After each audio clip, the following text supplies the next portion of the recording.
12페이지에 보시면은요, 그 부채 정의도 나와 있을 겁니다. 네, 부채 정의도 같이 좀 기억하시고요. 부채 정의에서도 가장 중요한 단어가 그 첫 번째입니다. 그 future economy benefit이란 단어는 똑같이 가는데, 부채이다 보니까 단어에 sacrifice란 표현이 있을 겁니다.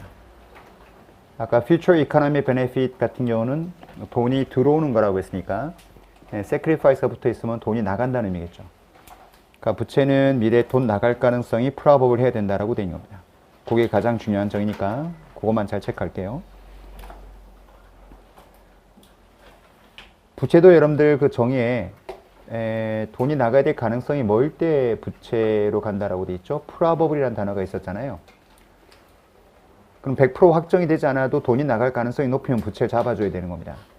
그래서 나중에 우리가 부채 쪽 배울 때 무슨 부채 개념을 배울 거냐면 contingent liability라는 걸 배울 거예요.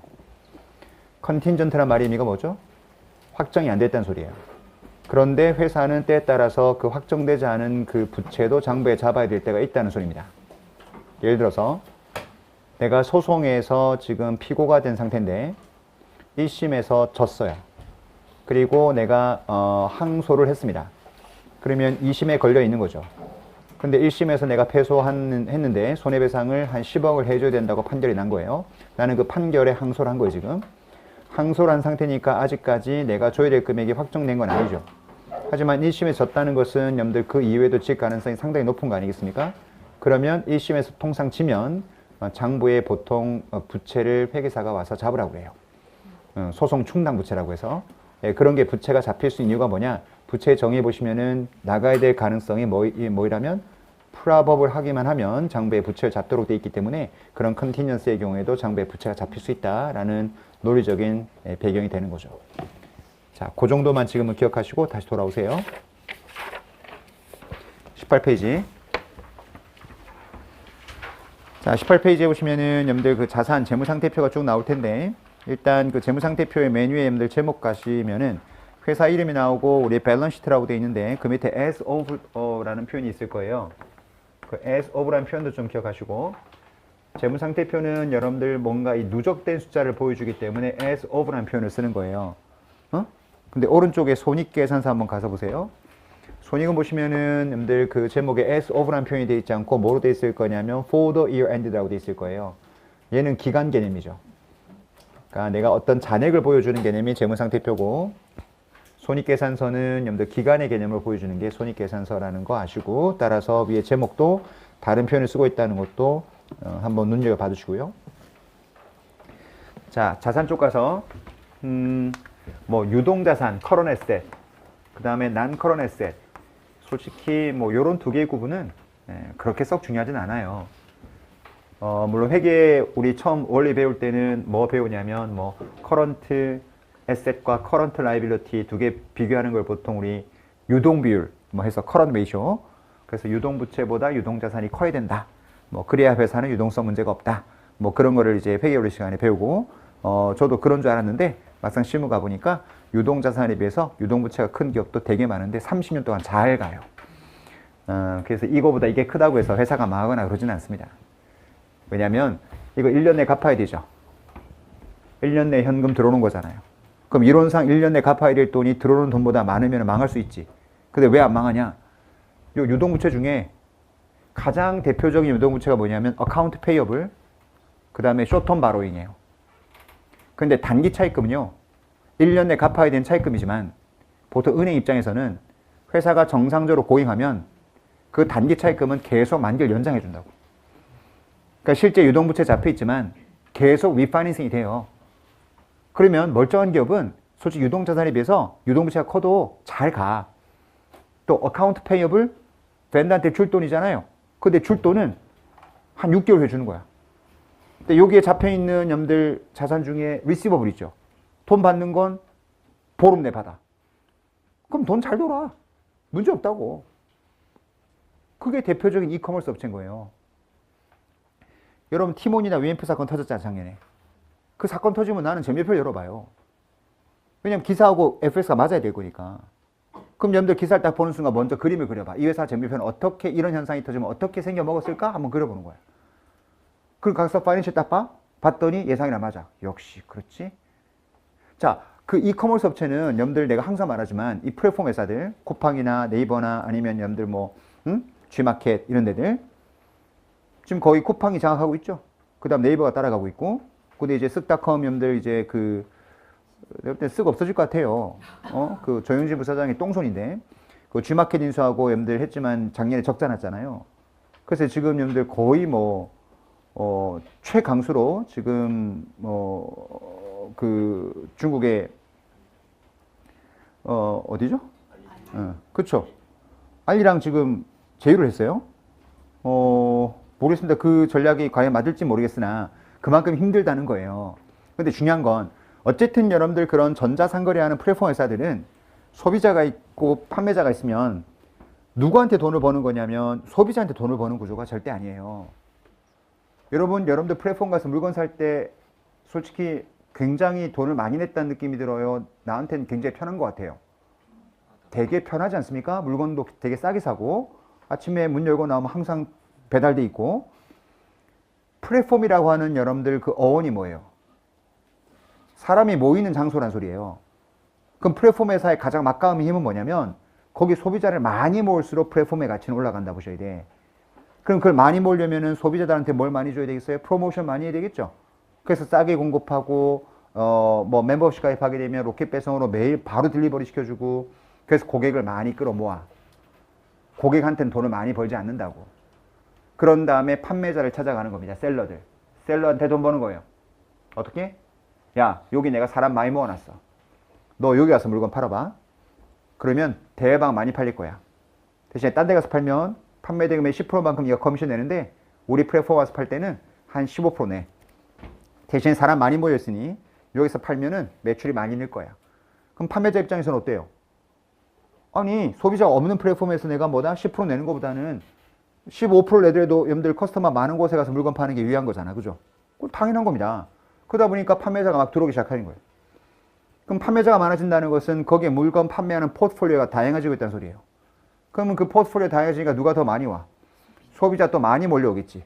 소비자 물건 많이 사니까 플랫폼에 사람 많이 모이네? 네, 셀러가 더 들어와. 이게 여러분들 아마존의 여러분들 전형적인 스노우볼 효과라고 하죠. 아마존이 커진 여러분들 그 성장 모형에 아마존 스노우볼 전략이라고 치면 구글이 나와. 그게 이제 선순환 구조가 되는 거죠. 선순환 구조가. 그럼 사람이 계속 거기 뭐다? 북석거리는 거 이게. 그래서 판매자한테 돈을 받는 구조가 뭐가 돼요? 플랫폼인데 재무제표 그려보자. 우리가 물건을 사요. 10,000원짜리 샀어. 그러면 10,000원에 판매된 거죠. 그럼 나는 중간에서 15% 먹어. 그리고 8,500원 누가 돌려주는 거죠? 판매자한테 돌려줘야지. 물건 판매하는 판매자 물건 팔면 중간에서 커미션 먹는 게 그게 뭐다? 플랫폼 회사니까. 재무 상태가요. 캐시 결제해서 10,000원 들어왔어요. 카드 수수료 그런 거 빼고. 그럼 10,000원 들어왔죠? 어카운트 페이어블 얼마 잡혀요? 이걸 모르면서 데빗 크레딧 분계를 끊고 있으니까 분계가 이해가 안 되는 거예요. 여러분 회계 배울 때 여러분들 분계를 막 배울 때 이건 진짜 잘 들으셔. 첫날이니까. 분계를 끊었을 때 분계가 이해 안 되잖아? 그럼 분계를 이해 못하는 게 아니고 그 거래를 이해 못하는 거예요. 항상 자기가 뭘 모르고 있는지 몰라. 분계를 여러분들 이해가 안 하면 사람들이 보통 분계만 쳐다보고 있거든? 나도 그랬으니까. 백날 쳐다봐. 분계 이해다. 안 돼. 왜? 그 거래의 실질을 잘 이해 못하고 있는데 데빗 크레딧 쳐다본다고 그 분계가 이해돼요? 분계는 간단한 거 아닙니까? 자산 증가하면 데빗, 부채 증가하면 뭐다? 크레딧, 수입 발생하면 크레딧, 비용 발생하면 데빗. 그게 다잖아요. 분계가 이해 안 되는 거 말이 안 되지. 문제가 뭐냐? 그 분계를 표현하고 있는 이 거래가 내가 지금 잘 이해가 안 되는 거야. 그걸 표현하는 방식을 잘 이해 못하는 거지. 그래서 항상 분계 이해 안 되면요. 다시 한번 자기한테 물어봐. 내가 지금 이 거래를 잘 이해하고 있나? 그 이해가 되는 제일 좋은 판단, 재무제표로 그림이 그려지나 봐야 돼요. 근데 여러분 지금 그림이 잘 안 그려지잖아? 그럼 이 거래 잘 이해 안 되고 있는 거야. 다시 현금 얼마 들어왔다고? 10,000원. 그 중에 얼마 줘야 돼? 벤더한테. 8,500원 줘야 되지. 그러니까 페이어블이 8,500 떠야 된다고. 그럼 데비시 크레딧이 안 맞죠 지금? 대차 평균이잖아. 1,500원 안 망했네? 이게 뭐예요? 나의 수수료 수익이잖아. 그럼 그게 뭐로 갈까? 위테인 돈이겠지. 그럼 내가 1,500 위테인 돈이 캐시 10,000원, 어카운트 페이 8,500원. 거래할 때마다 그렇게 되는 거예요. 이해 되시겠죠? 자, 그런 다음에 정상적인 플랫폼은 뭘 해주면 돼요? 당연히 판매자한테 대금 결제해주면 되는 거지. 그럼 캐시가 8,500 빠져나가면서 AP가 8,500 빠져나가면 되는 거야. 그럼 캐시만큼만 내가 위테인이 되는 거지 이게. 그게 여러분들 플랫폼 회사잖아요. 그런데 플랫폼 회사들이 그렇게 하면 좋은데 소비자를 끌어모으기 위해서 가지고 있는 캐시를 판매자한테 안 주고 그 돈 갖고 또 고객들한테 프로모션을 하는 거야. 그럼 고객들은 프로모션의 혜택을 받고 있는 거예요. 그러면 계속 프로모션 정책으로 고객이 모이기 시작해. 그럼 판매자들 또 와서 결제하고. 그러면 프레포 회사는 솔직히 적자라도 내가 뭐만 늘어나면 회사 돌아가냐면 매출 볼륨만 계속 늘어나면은 일단 회사는 돌아가. 왜? 그 다음 들어온 돈으로 앞에 벤더한테 줄 돈 꺼내려가면 되거든요. 이렇게. 지금 이해돼요? 돈이 더 들어오면 마중물이 그 전에 판매자 줄 돈을 꺼내려가면 되는 거니까. 느낌이 될 거예요. 자, 쿠팡은 왜 견디고 티몬 UF는 왜 죽는 거냐? 최근 2, 3년 동안의 매출 트렌드를 딱 보면 쿠팡은 한 번도 매출이 꺾이지 않아요. 근데 티몬 UF는 2년 전부터 매출이 꺾여. 꺾이니까 당연히 뭘 결제를 못할까? 판매자 페이업을 결제를 못하기 시작하겠지 이게. 그러다 보니까 페이업의 결제 기간을 처음에는 3개월 했다가 4개월 했다가 5개월 했다가 마지막 망가질 때는 8개월까지 연장이 된 거예요. 판매자 돈을 못 주는 거지. 그럼 망가지 직전에 여러분들 그 회사 재무상태 딱 보는 순간 여러분들 뭐가 엄청 쌓여있을까? 어카운트 페이어블이 어마어마하게 쌓였다고. 8천 몇백억이 쌓였다고. 그리고 자본 잠식. 리테인던이 엄청나게 마이너스. 그게 티몬 UF의 마지막 비했습니다. 그리고 망가진 거지 이게. 그럼 판매자들은 8천 몇백억 못 받은 거죠 이게. 그럼 솔직히 여러분들 그런 플랫폼 회사 망가지면은 우리 소비자가 더 피해보는 거예요? 판매자가 직접 손해보는 거예요? 거기다 물건 공급하는 판매자들이 엄청나게 뭐다 피해를 보는 거지. 다만 소비자도 일부 손해볼 수 있는 게 거기서 물건 구매하거나 서비스 여러분들 뭐다 구매할 때 여기서 항공권 같은 거 한 8개월 일찍 구매하면 싸게 살 수 있으니까 구매해 놓은 거야. 그럼 난 아직 서비스를 제공받기 전에 뭐가 된 거죠? 디폴트 되면 판매자가 돈을 못 받았잖아? 그럼 판매자도 뭐다? 당연히 서비스 제공 안 해버리면 우리 입장에서는 돈을 먼저 냈지만은 뭘 못 할 수 있어요. 서비스 제공 못 받을 수 있는 거지. 그런 장기 결제 계약 맺은 소비자 일부 빼고는 실제는 플랫폼 망가지면은 소비자보다는 판매자 손해 훨씬 많이 보는 거죠, 이게. 그래서 여러분들 그 망가졌을 때 티몬 UF 사건 해결할 때도 또 좌우가 해결 방식이 달랐죠. 왜냐면은 여러분들 좌측에서 뭐라고 했냐면은 이거 공적 자금 투입해서라도 판매자들을 도와줘야 된다. 라고 했던 게 좌측의 입장. 근데 우측의 입장은 또 뭐라고 반대했어요? 아니, 이 AP를 결제할 그 기본적인 책임은 누구한테 있는 거다? 그 회사 경영진한테 있는 거지. 그거를 국가가 다 여러분들 뭐다 보장해주면 결국 뭐로 여러분들 보장하게 돼 있으면 공적 자금이라는 게 세금인 거잖아요. 세금이지. 그럼 여러분들 다른 여러분들 우리 국민들이 세금 낸 거 같고 거기에 있는 그 경영자의 도덕적 해이를 다 해소해 준다고 한다면은 사업하는 사람들 국가가 다 기입해서 다 도와줘야 되는 거냐? 또 그렇게 나오는 거고. 그러니까 두 사람의 어떤 입장 자체가 누가 맞다 안 맞다 문제 아니고 관점의 차이는 있는 거잖아요. 그건 뷰 포인트니까 서로 디베이트 하는 거고. 어쨌든 여러분들 제 모양을 딱 보시면은 AP가 엄청나게 많이 잡힐 수밖에 없는 구조인 거죠. 그래서 AP가 장부에 잡혀 있으면은 이거는 페이먼트 피리어드를 계속 밀면은 자금이 돌 수 있기 때문에 실제 유동부채가 크다고 해서 회사가 당장 망가지거나 그러진 않아요. 어쨌든 그렇습니다. 유동자산에 비해서 유동부채가 엄청 큰 대표적 기업이 롯데쇼핑이라고. 롯데백화점. 돈은 빨리 들어오는데 거기 입점업체들한테 돈을 엄청 늦게 주는 거야. 그러니까 여기 페이어블이 엄청나게 많이 잡혀있다 이게. 그래서 유동자산에 비해서 유동부채가 2배 커요. 그래도 잘 가. 근데 문제는 그렇게 잘 갈 수 있려면 기업이 고잉을 해야 돼. 근데 만약 회사가 뭔가 약간 이제 사업이 꼬이기 시작하고 위기설이 돌기 시작하면 이제 뭐가 되기 시작해요. 그러면 쇼텀 바로인 풀려줬던 금융기관이 만기가 도래했을 때 이게 리파이낸싱 안 해준다고. 갚으라고 그러지. 그게 지금 롯데 케이스야. 그러다 보니까 롯데가 당장 그 많은 차익금 갚을 수 있는 여력이 없어지는 거지 이게. 그러다 보니까 저 빌딩 엄청 큰 제2롯데호텔을 담보로 제공해가지고 그래갖고 뭐다 신용도 여러분들 확보해가지고 지금 만기 연장시키고 했던 게 롯데 케이스거든요. 신문에 떴잖아. 저거 지금 담보 잡았다고. 롯데 위기세라고 막 신문에 떴잖아요. 몇 개월 전에. 다 그거지 이게. 가보시면 부채가 엄청 많다고. 그러니까 정상적일 때는 괜찮아요. 근데 그렇게 위기가 되면은 유동부채가 큰 게 좀 부담이 될 수 있는 거지. 그러니까 유동비율 구하는 것도 무조건 유동비율 구해가지고 1보다 뭐 작으면 무조건 위기가 아니고 정상적으로 돌아가는 기업의 경우는 유동비율이 1이 안 돼도 크게 문제는 없는 겁니다. 회사가 문제가 생겼을 때 그 비율이 의미가 있는 거지. 그래서 커런트하고 난 커런트 구분은 실제 뭐 크게 중요하진 않고. 자, 여기 아까 우리 자산 쪽에서 대표적인 게 첫 번째 PP하고 뭐가 있다고요? Intangible Asset. 거기 밑에 보시면은 굵은 글씨에 Property, Plant, Equipment하고 그 다음 밑에 보니까 뭐가 있죠? Intangible Asset. 요게 밑에 일단 두 가지 크게 여러분들 기억해야 될 자산이고. 자, 이게 심장 같은 거라는 거예요. 사람 따지면은 그 심장이 뛰면은 거기서 뭐가 산출될 거냐? 인벤토리가 만들어지겠죠. 아까 말한 거. 그 다음에 그 재고가 팔려나가면 이제 리시버블이 되는 거죠. 그리고 만기되면 이게 캐시로 들어오는 거죠. 캐시 앤 캐시 이퀴벌런트, 현금성 자산. 근데 현금으로 다 들고 있겠어요? 애플 같은 경우도 일부 현금 당장 필요 없는 것은 유가증권에 투자하고 있겠어요? 유가증권에 투자했겠지. 그래서 보시면 국공채 투자 많이 해놨더라고. 트레저리 빌, 그 다음에 트레저리 본드, 그 다음 그런 데 많이 투자했는데, 거기 보시면 여러분들 캐시 앤 캐시 이퀴벌런트 밑에 쇼텀 인베스먼트라고 되어 있는 거 보이죠? 그래서 여기 현금에 약간 유동성이 남는 거는 여기 쇼텀 인베스먼트로 투자를 하고 있는 거지만 이것도 어차피 팔면 바로 캐시가 되는 거니까 보통 기업을 볼 때는 현금성 자산으로 간주하시면 돼요. 거기 되게 항목 많은데 이렇게만 기억하시면 돼요. 그래서 여러분들 사연이 되게 많아 보이지만 시험 목적상은 여러분들 중요한 것은 거기 property plant equipment, 그 다음 intangible asset, 그 다음 그 위에 가서 inventory, 그 다음에 receivable, 그 다음에 cash and cash equivalent. 다만 현금성 자산이 당장 쓸 필요 없다라고 한다면 투자할 건데 단기로 투자하면 숏텀 인베스먼트겠지. 근데 장기로 투자한다라고 한다면 밑에 롱텀 인베스먼트 있죠? 이렇게 둘로 갈라질 수 있을 거다. 그 정도 기억하시면 돼요. 오케이. 그다음 부채는 그냥 유동부채, 비유동부채 정도 있다 한번 보시면 되고 에코티. 자, 에코티도 보시면은 여러분들 거기 첫 번째 구문시가 뭐가 있을 거냐면은 캐피털 스탁 있고 그다음에 여기 어디셔널 페이드 인 캐피탈, 그 다음에 retained earning, 그 다음에 조금 낯선 표현이 하나 있을 건데 거기 밑에 두 번째 accumulated other comprehensive income까지는 기억하세요. 종류를. 그래서 4개의 종류 기억하시면 돼. capital stock, additional paid in capital, retained earning, 그 다음에 accumulated OCI. 이렇게 4가지가 equity 있다 보시면 되고요. 잠깐 봐요. 여기 누구 몫이죠? 주주. 요건 누구 몫이에요? 채권자.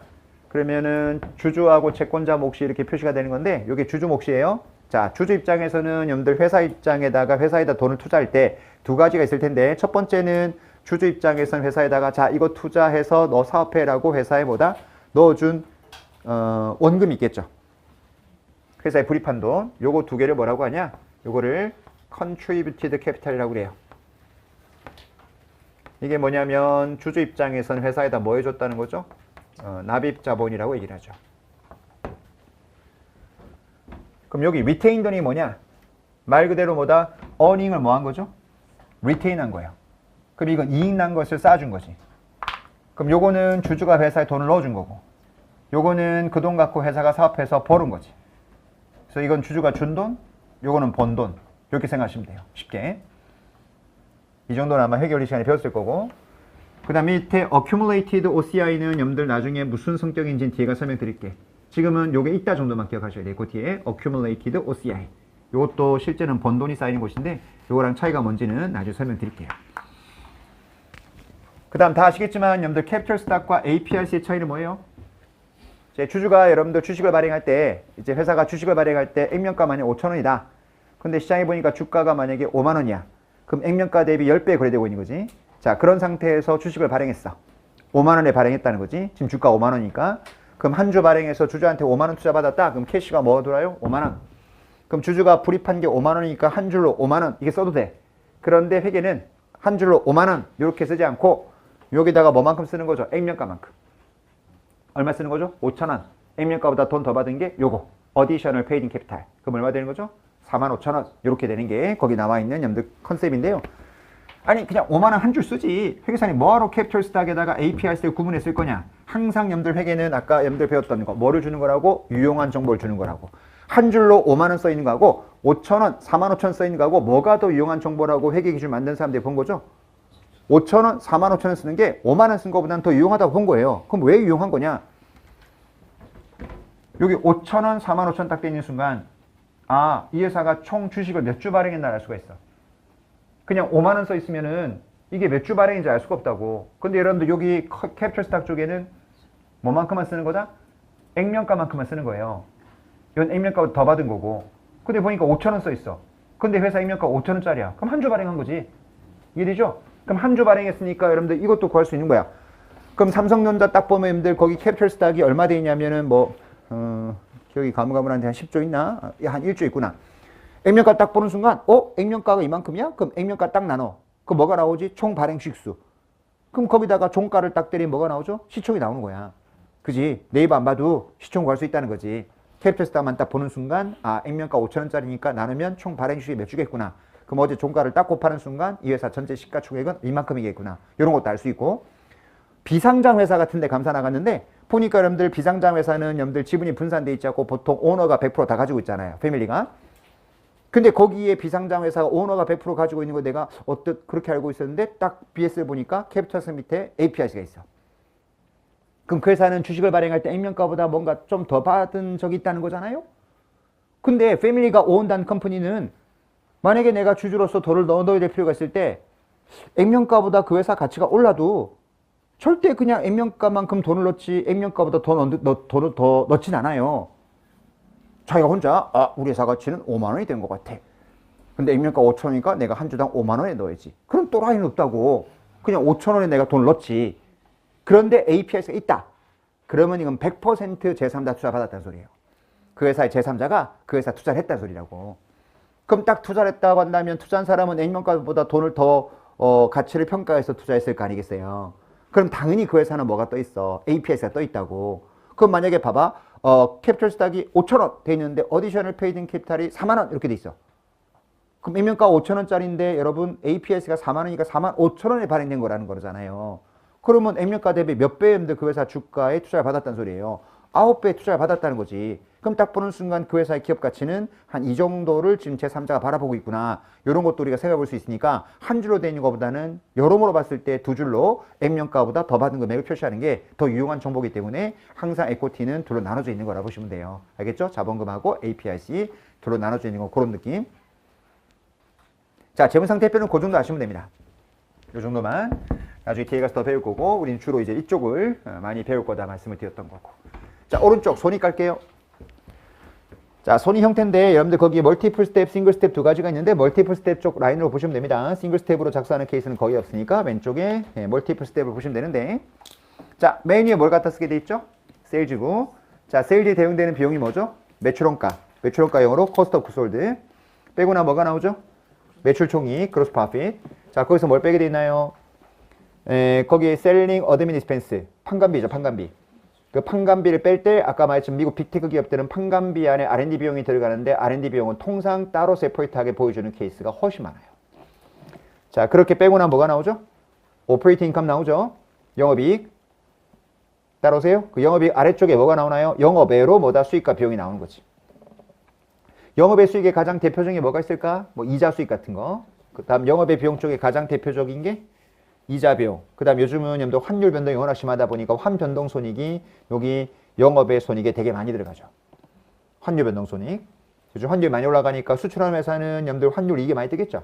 근데 수입이 많은 회사는 차손이 많이 뜨겠지. 환율이 많이 올라가니까. 그 다음 밑에 이제 텍스를 빼요. 그 텍스를 빼고 나면은 여러분들 income from continued operation. 이게 이제 계속사업 손익이라고 하는 건데. 그 다음 밑에 보니까 discontinued operation. 이게 중단사업 손익. 그거 다 가감하고 났더니 맨 그 밑에 earning per share 위에 net income. 그 net income이 맨 마지막 라인이에요. 당기순위. 여러분 거기 굵은 글씨로 되어 있는 인컴 잠깐만 다시 볼까? 첫 번째가 뭐가 있지? gross profit. 그 다음 operating income. 그 다음 income from continued operation. 그 다음 굵은 글씨는 아니지만 밑에 net income 이렇게 있는 거거든요. 그런데 income from continued operation은 여러분들 별로 중요하지 않은 게 income from continued operation 밑에 뭐가 따로 있어요? discontinued operation 있죠? discontinued operation 있는 회사가 별로 없어. 그럼 그게 별로 없다라고 한다면은 여러분들 income from continued operation이 그냥 바로 뭐예요? 그냥 net income이라고 보시면 되는 거야. discontinued operation은 대표적으로 여러분들 우리나라 기업 중에 최근에 떴던 케이스가 어떤 케이스냐면 discontinued operation은 내가 사업 접겠다는 거거든요. 그럼 대표적인 뭐가 있을 거냐면 LG전자 한 4년 전 걸 보시면 돼. 한 3년 됐구나.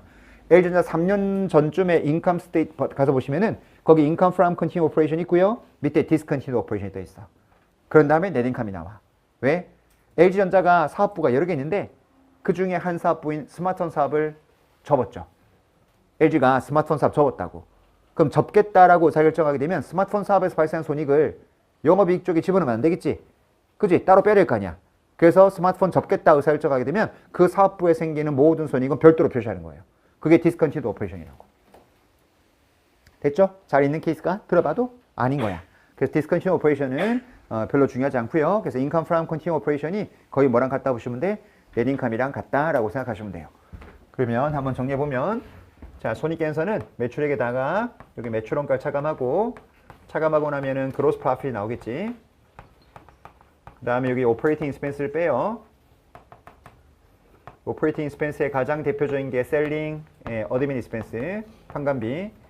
그리고 우리 교재는 없었지만 R&D 비용을 보통 통상 따로 표시를 해요. 빼고 나면은 뭐가 나오냐면 영업이익이 나오지.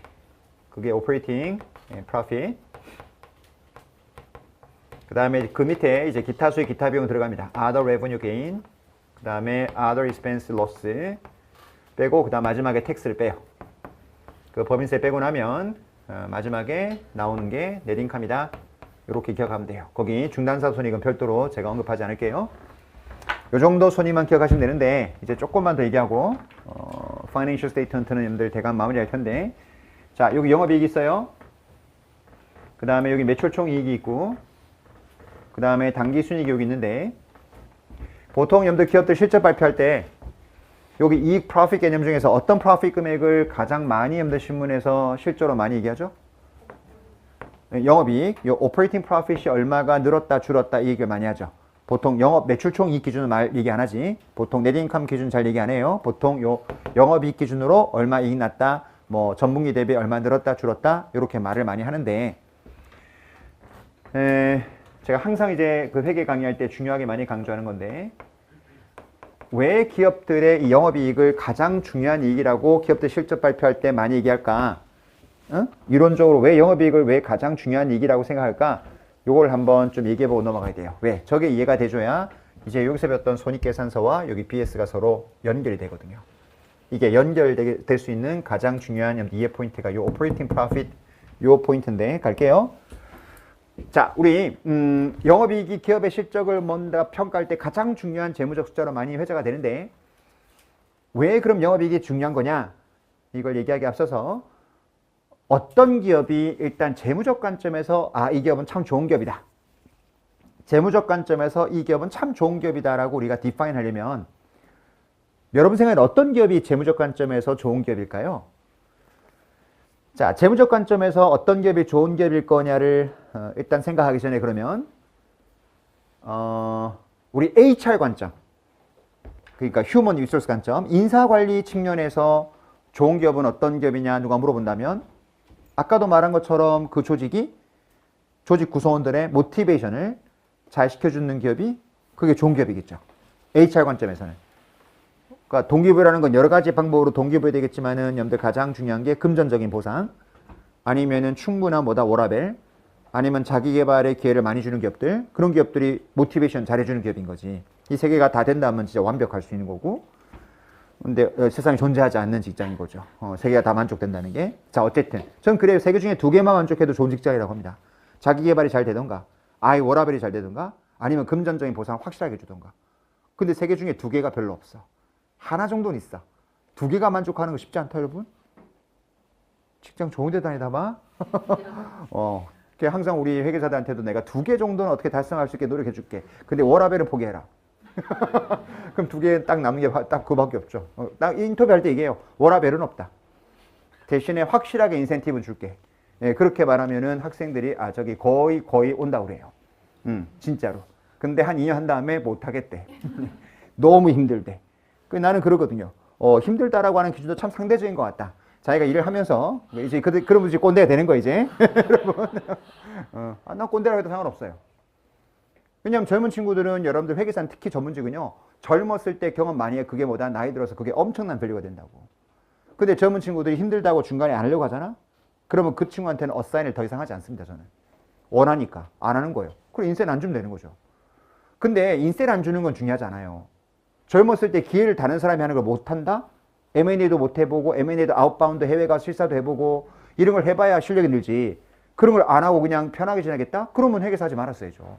전문직이라면 자기가 많은 걸 경험해보고 다른 회사들이 힘든 일이 있을 때 내가 그 많은 지식과 경험을 쌓아가지고 풀어줄 수 있는 힘을 갖추는 게 그 회계사의 막강한 파워인데 그걸 힘들다고 안 해버리면 그러면 영영 그 사람은 절대 그 회계사 직종군에서 탁월한 자기 능력을 과시할 수 있는 기회가 없어져요. 그래서 내가 그럼 오케이 싫으면 안 해도 된다고 해요. 근데 진짜 상반되게 그런 일을 더 달라고 하는 친구들도 있어요.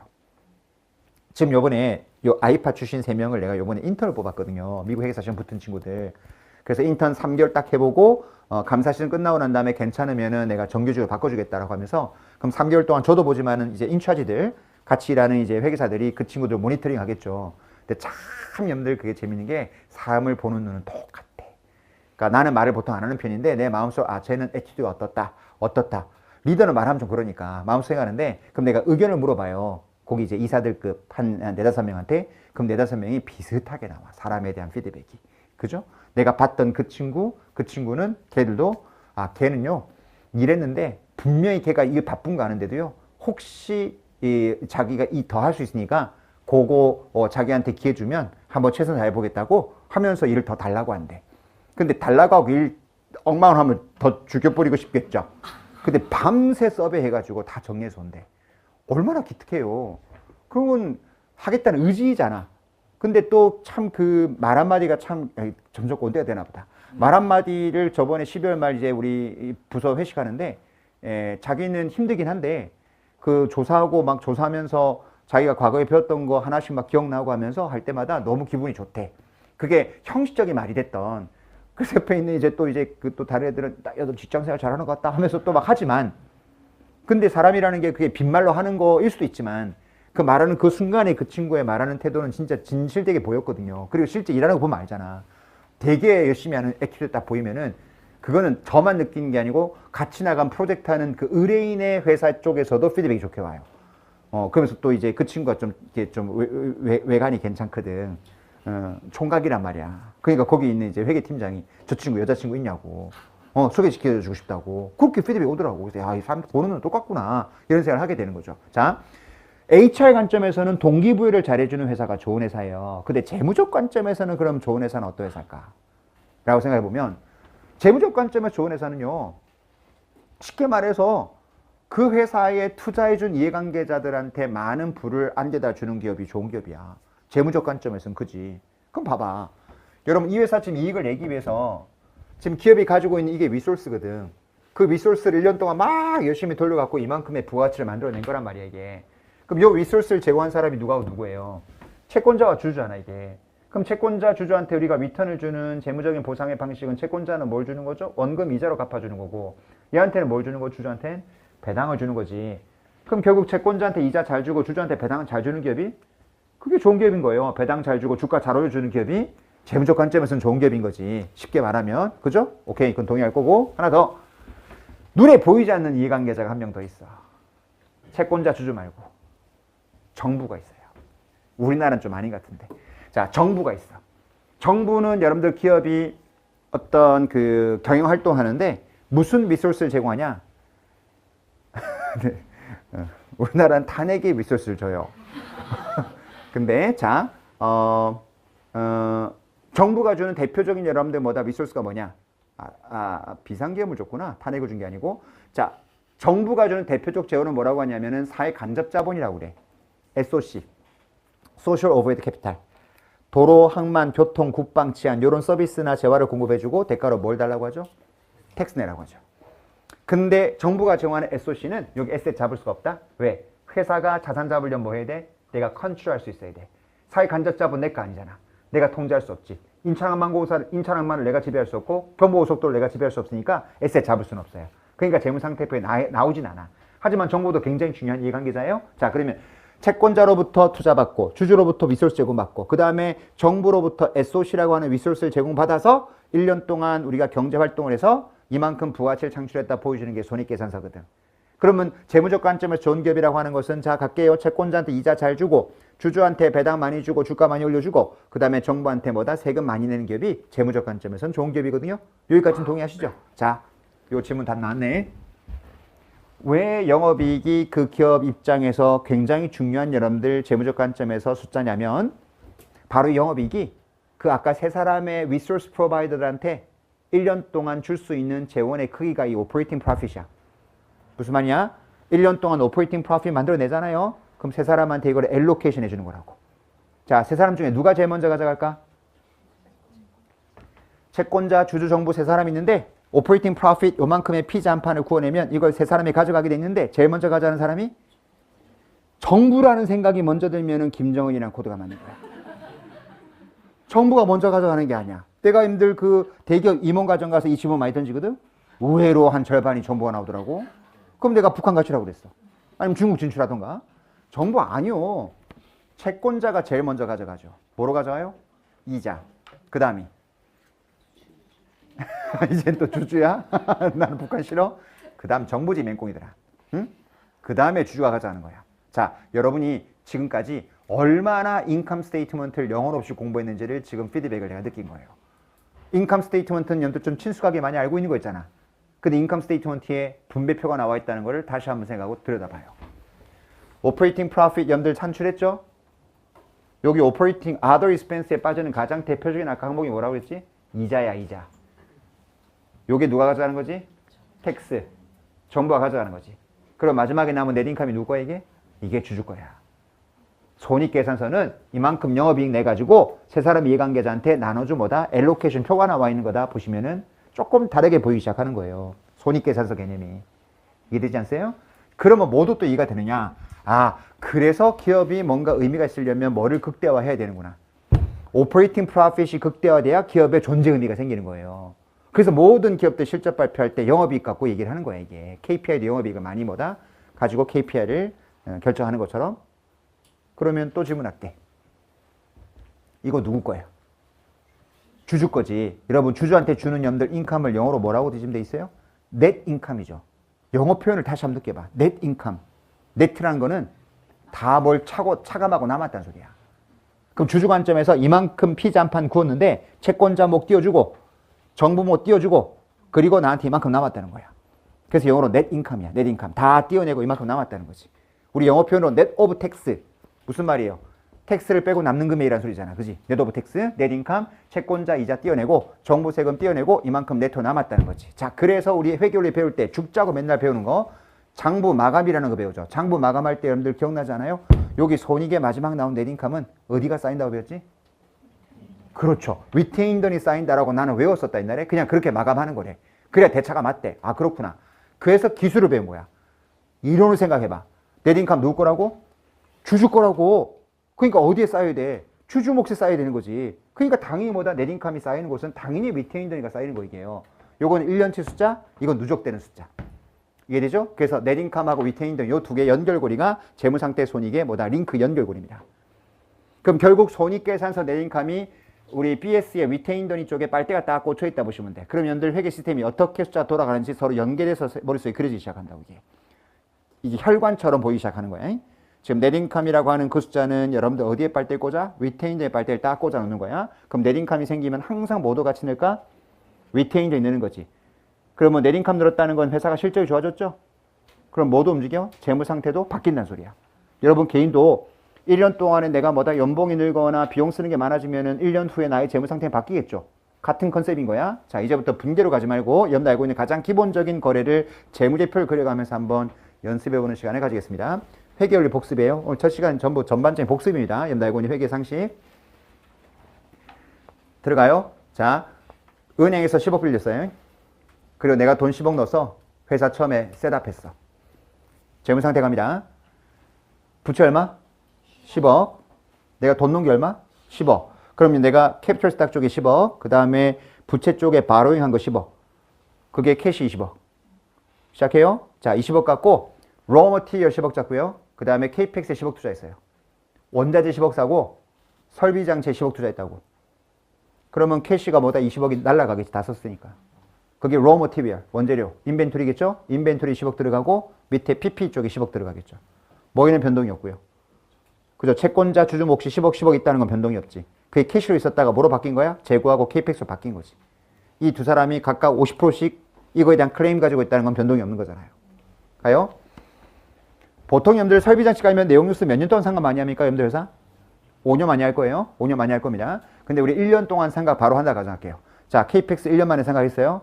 제품 만들었습니다. 원자재 아까 샀던 거를 KPX 작동시켜서 제품 만들었어요. 참고로 PP는 1년 만에 생각 다 됐다 볼게요. 자, 그러면 제품의 원가는 얼마가 돼요? 여러분 지금 내가 소련말 해?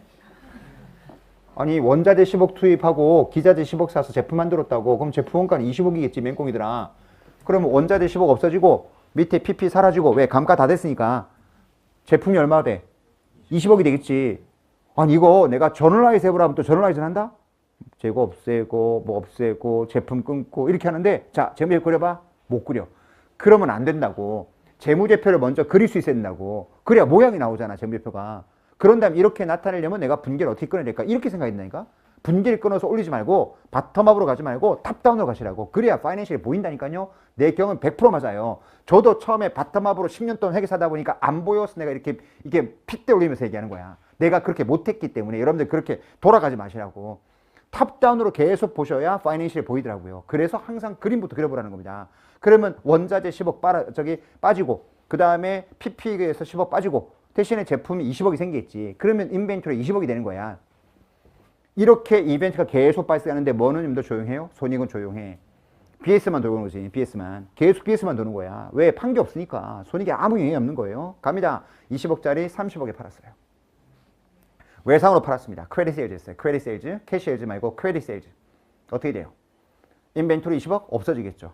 대신 리시버블이 30억이 생겨. 그럼 에셋이 얼마 늘어? 10억이 늘어. 10억 늘잖아? 무조건 오른쪽도 10억이 늘어줘야 돼. 왜? 그게 대차 평균이라며. 그럼 10억이 늘었어? 이론상 따져보자. 10억 는 게 채권자 몫이면 부채가 늘어야 돼. 주주 몫이면 뭐가 늘어야 되고? 에코티가 늘어야 되고. 일단 심플하게 생각해보자. 채권자는 회사 이익 났다고 돈 더 가져가요? 지가 받을 돈만 가져가요? 지가 받을 돈만 가져가 이익 많이 났다고 지가 더 받아가는 건 아니야. 주주는 돈을 많이 벌면 배당으로 가져갈 수 있겠지. 누구 몫이다? 결론? 주주 몫이야. 그럼 10억 는 게 에코티로 가야 된다고. 지금 내가 분개를 설명 안 하죠.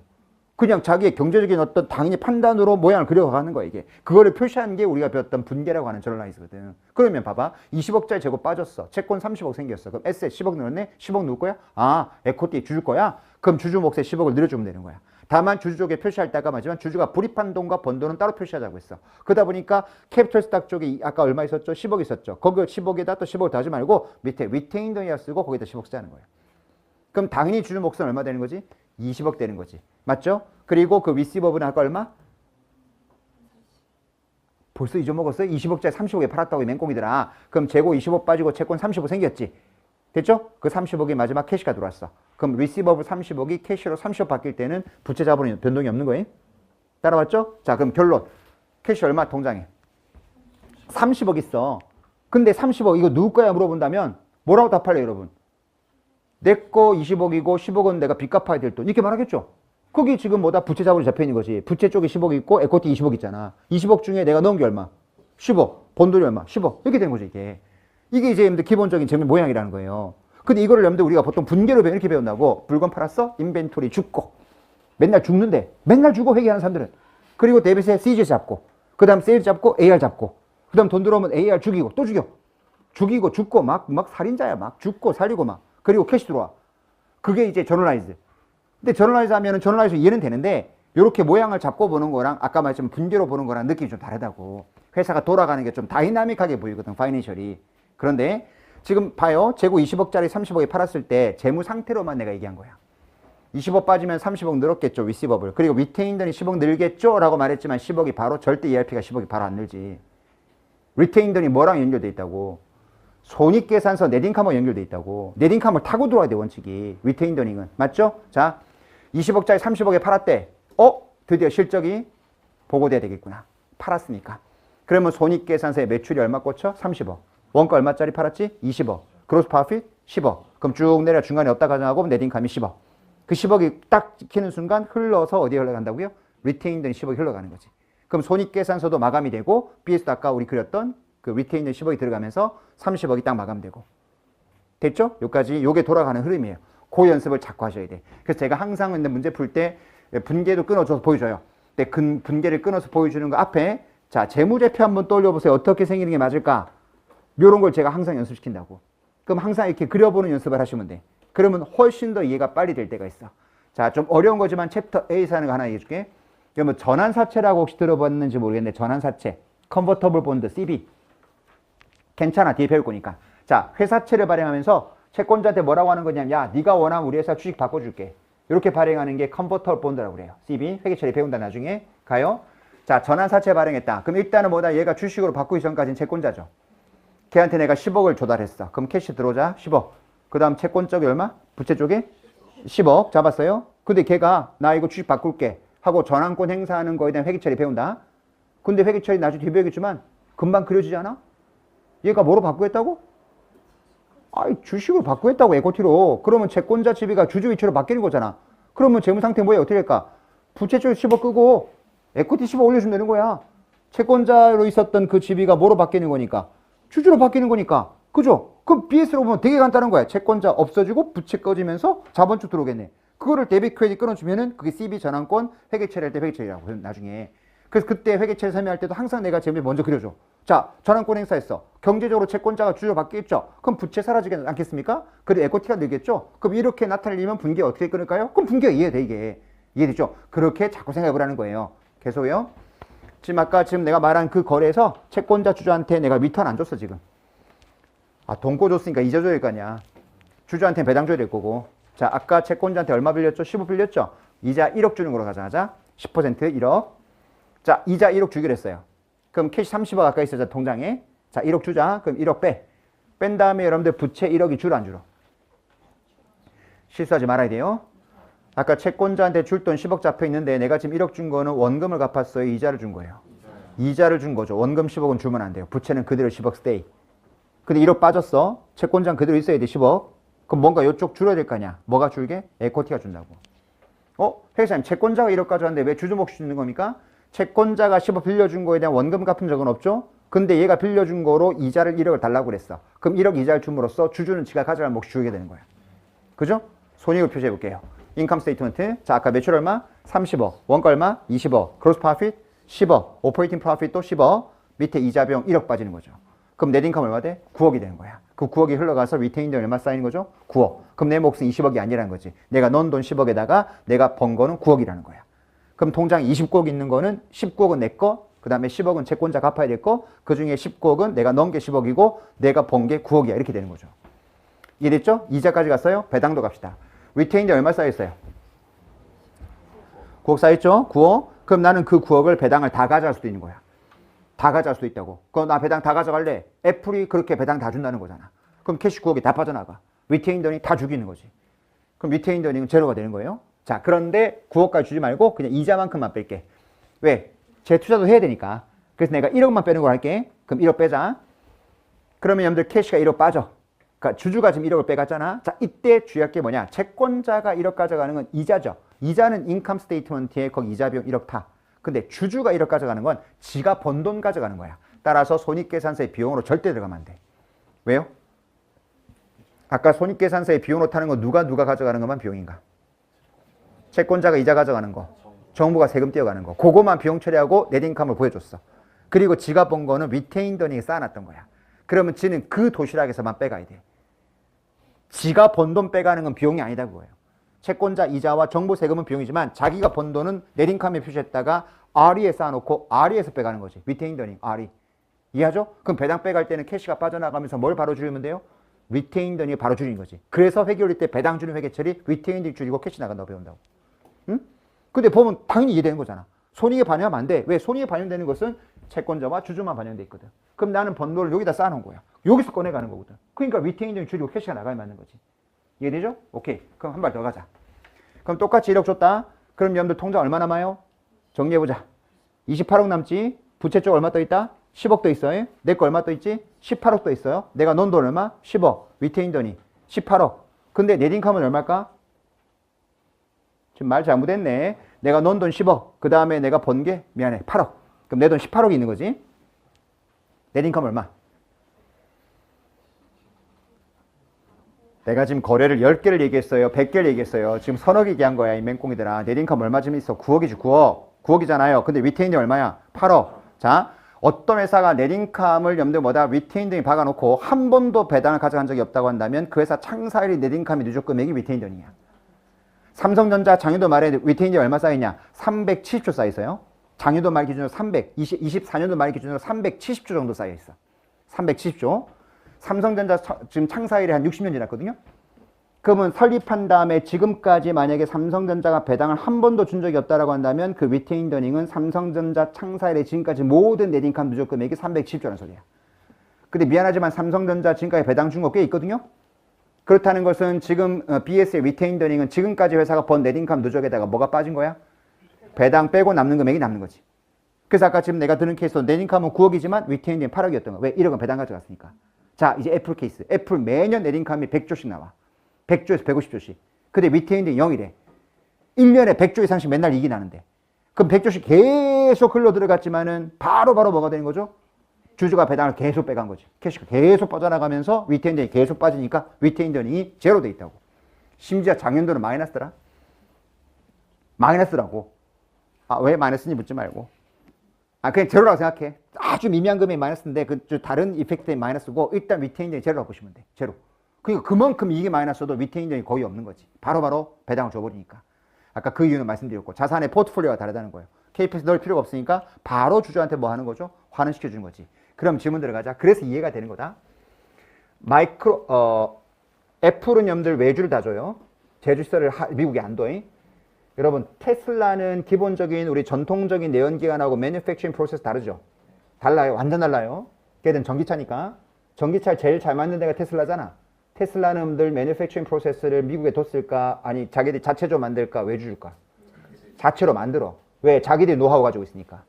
그래서 테슬라는 보시면은 BS의 KPX가 한 40% 깔린다고. 그죠? 깔려있다고. 그러니까 테슬라는 딱 가봐. 한 번도 배당 안 줬어, 걔들도. 뭔가 이유가 성립이 되죠. 애플은 KPX 깔 필요 없으니까 번 걸 바로 주주한테 환원시켜준다? 근데 머스크는 딱 뭐라고 되냐? 나 혹시 벌어도 재투자할 거야. 나 사업 아이디어 너무 많아. 할 거 많으니까 주주 여러분 기대하지 마, 배당. 딱 어나운스가 돼 있어, 이미. 근데 여러분들 그게 왜 뭐다? 그게 억셉트 되느냐? 왜 억셉트 되는지 알겠죠? 우리나라 대기업들의 총수들은 대기업은 지금까지 나 재투자할 거야. 배당 안 줄게. 기다려봐. 그냥 배당만 안 줘. 눈에 보이는 가시적인 뭔가 포텐셜이 안 보이죠. 신사업에 대한 뭔가 액티브한 어떤 파티스페이션이 없어. 그런데 머스크는 어때요? 그게 설령 피저블 할지에 대한 문제는 논의를 하더라도 오너가 나와서 계속 주임을 얘기하죠. 그런데 그 사람의 실력이, 그 사람이 여러분들 시간이 많이 걸렸지 계속 뭐다? 자기가 말한 걸 실현시켜줬죠. 전기차 처음에 도입한다고 했을 때 3대 회의했다고? 근데 자기가 도입하겠다 연도보다 밀리긴 했어. 하지만 4년 후에 바로 도입했지. 지금 전기차 많이 타잖아요. 그죠? 화성 가겠대. 몰라. 화성까지 갈 수 있을지는. 하지만 그 사람들이 말하는 것 중에 로봇 기술. 여러분들 그 요번 24년도 3분기 때 그 테슬라가 시연했잖아요.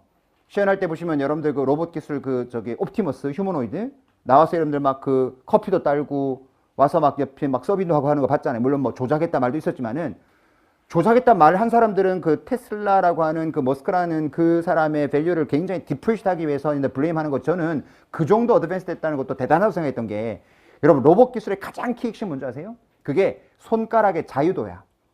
그게 디그리 오브 프리덤이라고 하는데 여러분 이게 손가락의 자유도가 굉장히 올라갈수록 사람처럼 일할 수가 있다고. 그게 얼굴, 몸 이게 중요한 게 아니고 손의 자유도 손가락이 얼마나 뭐다 이게 정교하게 사람처럼 움직일 수 있냐 제일 중요하다고. 그래야지만 사람의 일을 많이 대체할 수 있거든. 공장이나 이런 데서 일할 수 있는 게. 우리 사람의 자유도가 24래요. 손의 자유도가. 근데 그 전에 나왔던 옵티머스 엠들 그 로봇 기술이 자유도가 10이었대. 근데 요번에 그 24년 3분기 때 시연했던 그 로봇의 이 손의 자유도가 21까지 왔다고. 한번 여러분들 유튜브 봐요. 사람처럼 움직인다고 손이. 사람이랑 거의 비슷하게 움직여요. 그러면 사람이 할 수 있는 상당 많은 뭐다 대체할 수 있다는 거거든. 근데 그 휴머노이드 그 로봇을 한 대당 1억 이하로 떨어뜨렸다고 했다고. 테슬라가. 그럼 여러분들 웬만한 뭐다 허드렛 일 같은 경우는 그 로봇이 하는 게 맞겠죠. 옛날 함수 해봐. 여러분 일본 쓰나미 몰려왔을 때 그 여러분들 그 방사능 노출됐을 때 아무도 못 들어갔잖아요. 그런 로봇 있으면 들어보내겠죠 이제. 왜냐하면 자유도가 있으니까 만질 수가 있는 거야 이게. 그러면 정교한 데 가서 할 수 있다는 거지. 그러니까 뭐 그 사람을 내가 찬양하는 개념이 아니고 그 사람은 그만큼의 비전을 자기가 직접 와서 또 주주한테 얘기하죠. 내가 제일 아쉬운 게 뭐냐면요. 자, 걔들이 크리에이티브해서 그런 사업 기회를 많이 포착하는 건 사람의 타고난 뭐 어떤 능력이니까 우리가 따라갈 수 없다고 치자. 근데 애티튜드는 할 수 있잖아. 우리나라 대기업들 총수가 나와서 기업 실적 발표하거나 비전 얘기하는 거 본 적 있어요? 요즘 현대차가 정의서 회장이 좀 하더라고. 그거 되게 바람직한 거라고. 정의서 회장 나와서 이거 기업 꺾고 나와서 막 이거 하잖아요. 미국의 빅테크 기업들 한번 곰곰이 생각해보라고. 여러분 애플 실적 누가 발표해요? 나와서. 팀 쿡이 직접 한다고. 팀 쿡이 직접 나와서 해요. 그래서 모든 기자들 다 질문 받지. 하루 종일. 거기 주들 막 엄청 미국 애들 공격적으로 질문하는 거 아시죠? 그거 얼굴 표정 하나 안 바뀌어. 왜 우리나라 사람들 공격 질문하면 갑자기 응? 그래서 막 언성 올라가고 하는데 미국 엠들 CEO들 보라고. 막 농담 쳐가면서 되게 놀라게 받아치지. 그러면서 막 막 진짜 막 그러면서 자기도 막 그 앞에 나와서 막 디베이트에서 막 싸우잖아요. 당신이 왜 틀렸다 막 얘기하고. 우린 또 그렇게 하지도 않지. 또 샤이해 또. 뭐 그렇게 생각할 수도 있고. 뭐 하지만 그 사람들은 자기 딱 확고한 심리를 건드린다면 거기서 막 쏘아놓고 붙이고 싸운다고. 머스크 직접 나서 하잖아요. 다 자기가 먼저 해. 그 다음 년들 마이크로소프트도 저기 뭐죠? 새로 나오신 그분이 나와서 다 발표하고. 그 다음 우리 뭐 지금은 퇴임했습니다만 아마존. 우리 세상에서 제일 부장이 빡빡이 아저씨 베조스 직접 나서 다 한다고. 봐요. 다 나와 직접 해. 그러니까 사람들이 그 오너를 믿는 거죠. 가장 대주지만 그 사람 믿는 거야. 그 사람이 비전을 뭐다 사는 거지. 그리고 실제 뭐다 행동에 옮기고. 근데 우리는 뭐다 다 있죠. 이건희 회장 나와서 하는 거 봤어요? 이건희 돌아오셨구나. 누구지 그 아저씨? 이재용 씨. 이재용 씨가 나와서 삼성자 실적 발표하는 거 봤어요? 삼성이 비전 얘기하는 거 봤냐고요? 한 번도 못 봤을걸? 건너 누가 얘기하지. 그렇지 않습니까? 물론 최태원 회장님은 조금 얘기하는 것 같긴 한데 우리나라 기업들 총수는 그러면 안 돼요. 자기가 오너면 책임감이 있어야 되겠죠. 거기 돈 넣는 사람이 얼마나 많아. 그럼 나는 이렇게 하겠다라고 하는 걸 보여주는 것도 굉장히 중요한 거거든. 우리 기업의 사회적 책임 많이 얘기하잖아요. 나는 기업이 뭔가 기업의 이윤을 추구하기 위해서 뭔가 행동하는 거는 비난할 생각이 전혀 없어요. 솔직히. 노동시장이 너무 유연하지 않은 거 저도 유연하지 않다고 생각해요. 그런데 문제는 그렇게 만들어주려면 걔들이 먼저 뭘 보여줘야 된다고. 근데 자기들에 대한 보이스만 막 얘기하잖아. 그래서 최근에 뭔가 그 오너들이 좀 싫어하는 상법 개정 하나 올라갔거든. 소액주주 권한을 강화하는 법이 개정됐다고. 막 목소리 높여면서 반대를 막. 아니 그걸 반대를 하려면 니네가 뭔가를 보여줘야 우리도 반대에 대한 표현은. 저도 약간 회계사 오래 했으니까 기업 오리엔티드 마인드가 많아요. 기업들 편에서는 나도 의사결정 많이 한다고. 하지만 그건 아니지. 미국 애들 봐요. 얼마나 다 앞에 나와서 다 얘기합니까? 기업에 대한 얘기를. 그러니까 어떻게 신뢰가 가요? 기업들이. 우리 투자하는 사람들 어때요? 우리나라 국내 시장 장 다 떠나잖아요. 다 미국 시장 가잖아요. 왜? 똑같은 실적을 내도 미국 주가가 3배 올라가. 그러면 똑같은 실적이 나오는데 왜 3배가 할까? 우리 주가라는 건요. 정량적인 변수도 중요하지만 정성적인 변수도 진짜 중요하거든. 여러분 똑같은 숫자 100이 있어. 근데 이거는 불확실성이 높아. 얘는 불확실성이 적어. 그럼 이 100의 밸류가 훨씬 높은 거죠. 이게 딱 미국 시장과 국내 시장이라 보면 돼. 똑같은 실적을 내도 uncertainty가 적은 거야. 그러니까 당연히 여기다 베팅을 하는 거죠. 그러니까 우리나라는 조금 연들 그 기업들의 리더분들이 조금 이제 좀 보고 배워야 됩니다. 그런 것들은 진짜 잘하잖아요. 나가서. 그러니까 머스크 아저씨 맨날 나와가지고 뭐 헛소리 하는 것처럼 보이지만은 괜히 어떤 느낌이 들어요. 저 새끼 또 뻥치는 이런 느낌이 아니고 되는 거 아니야 저거? 그런 생각이 들죠. 그잖아요. 화성 갈 수 있지 않을까? 저 사람 말하는데? 그런 말 하잖아. 그거 절대 무시 못 한다니까. 아니 원자력 발전소 인수한다니까요. 얼마나 보는 생각이 틀려요. 머스크 아저씨요. 4년 전에 보험회사 인수했어. 보험사 인수 왜 했을까? 봐봐요. 지금 우리 전기차 있죠. 전기차가 지금 메인이 아니야. 결국 자율주행이지. 여러분들 FSD 기술이라고 들어봤어요? 그 Full Self Driving Service라고 FSD 서비스라고 하는 거 이제 손 안 대고 가는 거야. 작년 3분기 때 보여줬잖아요. 테슬라가. 근데 왜 트럼프가 되고 나서 이 테슬라가 주가 많이 갈 수밖에 없는 거냐면 이게 레귤레이션이 받쳐줘야 되거든. 생각해봐. 자율주행을 가려면 사고가 안 난다는 확신이 있어야 돼. 국가 규제를 풀어야 된다고. 근데 여러분들 유럽에서 2030년도에 규제 푼다고 그랬거든. 왜? 테스트를 해봐야 되니까. 그냥 풀었다가 막 가서 사고 나고 하면 난리가 날 거 아니겠습니까? 그래서 여러분들 의외로 FSD 기술이 제일 많이 지금보다 시연되고 있고 구현되고 있는 나라가 어디게? 중국이야. 중국 여러분 무시하지 마세요. 여러분 옛날 우리 코로나가 뭐 처음에 뭐 근원주에 말하는 우한 기억나요? 뭐 우한 바이러스가 옛날에 뭐 그 코로나 바이러스가 나왔던 지역이라고 막 하는 우한. 여러분 우리나라만 우한이 왠지 막 그 쥐 나올 것 같고 막 그럴 것 같죠? 거기가 전 세계 1등 디지털 도시입니다. 여러분 중국 출장 한번 가보면 난리가. 중국 뭐 가보신 경험 있겠지만 가면 깜짝깜짝 놀라요. 거지가 뭐죠? 그 페이로 그 저기 받아요. 아니 그 도네이션을 동전 주는 게 아니고 이 페이를 찍는다니까. 나 처음에 깜짝 놀랐어.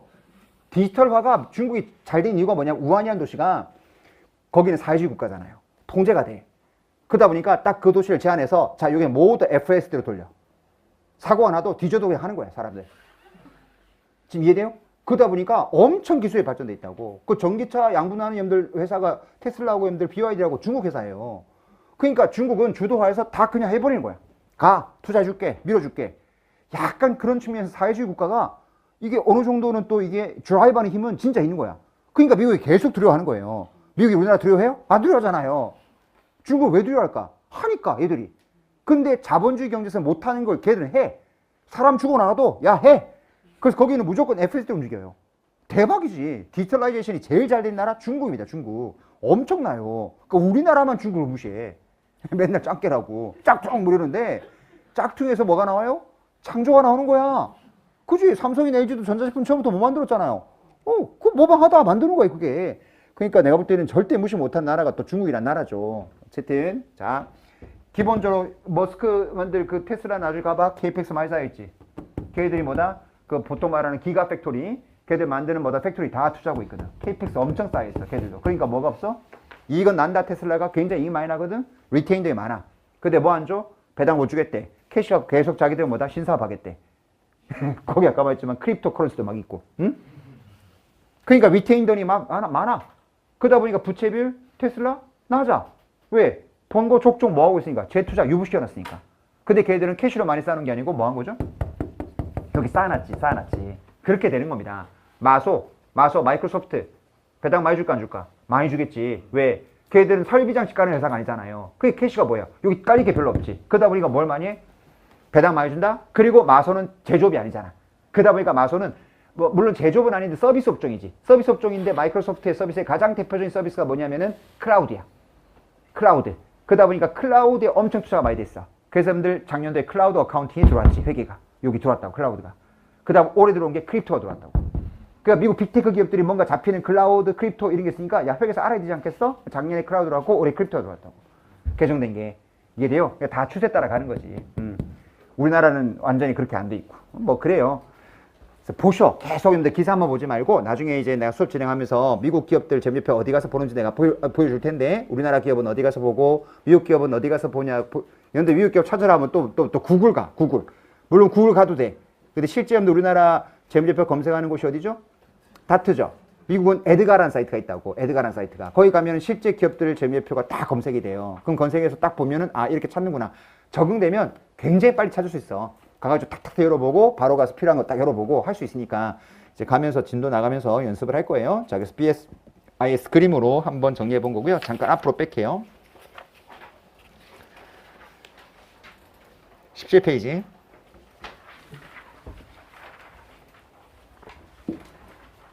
요 1장은 나중에 뒤에 나가면서 필요한 거 있을 때 다시 앞으로 조금 올 거예요. 지금 내가 오늘 말해주는 것만 잘 듣고 가시면 돼요. 오늘은 그 17페이지에 2번, 3번을 잠깐 보려고 해요. 2번, 3번. 자, 재무제표까지 얘기했는데 2번은 이제 뭘 얘기하는 거냐면 그냥 우리 간단하게 그냥 손익계산서를 이렇게 말할 수도 있지 않을까? 그럼 결국은 그냥 뭐에서 뭘 빼는 거예요?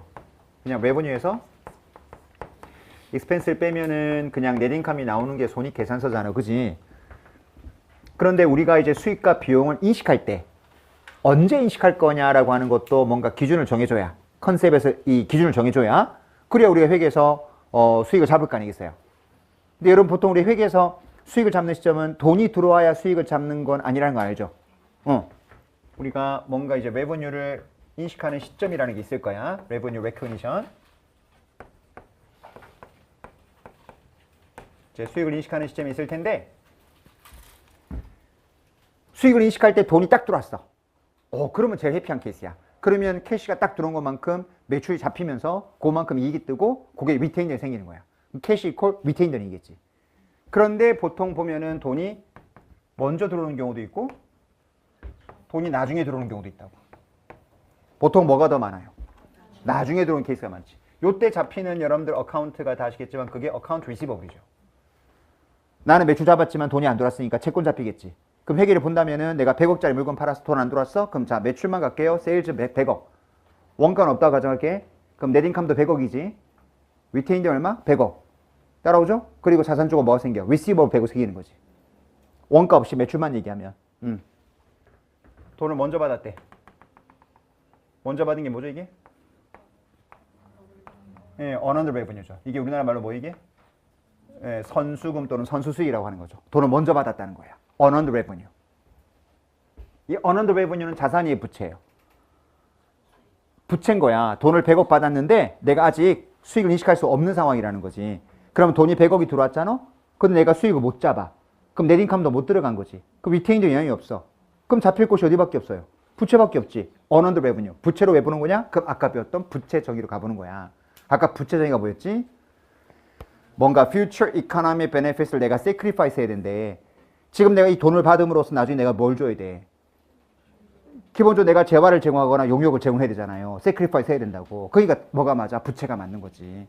내가 뭔가 의무를 해줘야 된다는 거예요. 돈을 받았기 때문에. 그래서 여러분들 하이닉스한테 아까 엔비디아한테 여러분들 우리 물건 납품한 게 아까 작년 3분기 기준으로 한 4조 납품했다고 했잖아요. 근데 보니까 엔비디아가 돈을 엄청나게 먼저 주더라고. 하이닉스가 반도체, 메모리 반도체 물건 팔 때는 언언드 개념으로 가는 게 아니고 리시버블 잡히는 컨셉이거든요. 물건 넘기고 보통 2개월 후에 돈을 받아. 반도체는. 근데 갑자기 3년도 말부터 부채 쪽에 깜짝 놀라게 언언드 레버뉴가 1조가 뜨더라고. 원래 선수금이 없는 회사인데. 그래서 내가 그때 약간 감은 잡았어. 이거 하이닉스 아닐까? 아니 그 엔비디아가 아닐까? 돈을 먼저 받는 개념이 있으니까. 왜냐하면 지금 엔비디아는 물건을 만들어줘야 되는데 지금 얘를 만들어줄 수 있는 데가 어디밖에 없어요. 하이닉스밖에 없으니까 하이닉스한테 돈다발 들고 와서 자 만들어달라고 계속 준 거지 이게. 그러다 보니까 1조. 그 다음 올해 상반기 때 3월 말에 2조가 늘더라고. 그러다가 지금은 보니까 3분기 때는 다시 한 5천억으로 떨어졌어. 그러면 계약이 그러면 조금 지지부진한 거 아니냐 생각할 수 있는데 보니까 언언드가 들어오면서 매출도 늘고는 있는데 KPX가 많이 늘고 있다? 이게 무슨 의미입니까? 엔비디아가 물건 만들어 달라고 그랬어. 근데 우리 지금 생산 캐파로 그만큼 니즈를 못 충족하는 거야. 그러면 선수금 받은 거 갖고 뭐 하고 있는 거지? 증설하고 있는 거지. 작년부터 계속 증설한단 말이 계속 나왔던 거예요. 그럼 하이닉스 증설의 재원은 차입금보다는 뭐가 많았던 거야? 엔비디아가 준도 갖고 증설하기 시작했던 거지. 근데 증설 캐파가 많이 늘었다? 그러다 보니까 선수금이 상당히 적어지더라고. 뭔가 아다리가 나오지 않아? 걔들이 먼저 처음에 선수금 줬어. 증설을 막 한 거지. 그러다 보니까 이제 뭐다? 선수금이라는 건 내가 납품하기 전에 돈을 먼저 준 거잖아요. 근데 충분히 캐파가 됐어. 그럼 걔가 주문한 물건을 그 증설된 캐파로 충분히 뭐다? 적시에 공급할 수 있는 상황이 된 거지 이게. 그러다 보니 선수금이 쫙 주기 시작하더라고. 그러니까 얘기를 안 해도 재무제표 증감을 가지고 자, 이 지금 내가 말한 게 혹시 하이닉스에서 근무하시면 들어보고 아닐 수도 있어. 하지만 여러분들 이렇게 숫자를 가지고 유추해 볼 수는 있잖아. 대강 이렇게 기업이 돌아가지 않을까? 라고 하는 것 자체는 그냥 자기가 스토리 만들어 보는 거예요. 근데 아까 제가 말했잖아. 그 스토리 만들어 보고 나중에 기사 보면 얼추 내 말하는 게 맞구나라는 게 느껴질 때가 있거든.